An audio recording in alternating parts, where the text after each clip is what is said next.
Baitulmal Kabupaten Aceh Utara menunda perekrutan 5 formasi tenaga profesional usai mendapat protes keras dari Ketua DPRK Arafat Ali. Rekrutmen tersebut dinilai melanggar Kanun-Kanun Aceh nomor 10 tahun 2018 tentang Baitulmal, sebagaimana telah diubah dengan Kanun Aceh nomor 3 tahun 2021 pada pasal 9 ayat 1 bahwa susunan organisasi BMK terdiri atas Dewan Pengawas, Badan BMK, Sekretariat BMK, dan BMG. Namun, Kepala Baitulmal Aceh Utara Rahmat Setiadi berdalih penundaan dilakukan karena pihaknya sedang menunggu peraturan Bupati.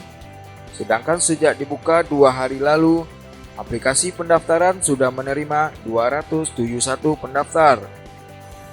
Rahmat juga membantah telah memecat 13 tenaga profesional yang lama per Desember 2022 lalu. Menurutnya, ke-13 tenaga itu sudah habis masa kontrak kerja, terhitung 1 Januari 2023. Hal itu sesuai dengan SK yang dikeluarkan pejabat sebelumnya. Dia meminta rekrutmen dan pemberhentian 13 tenaga profesional lama tidak menjadi polemik, karena sudah sesuai dengan ketentuan Peraturan Daerah Nomor 3 2021 tentang Pemerintah Aceh.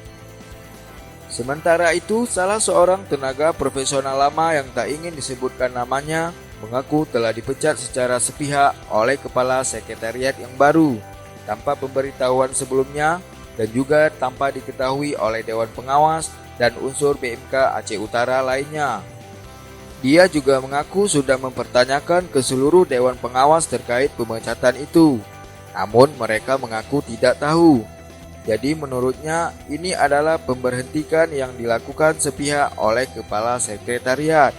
Demikian, Siraljul Munir melaporkan dari Aceh Utara.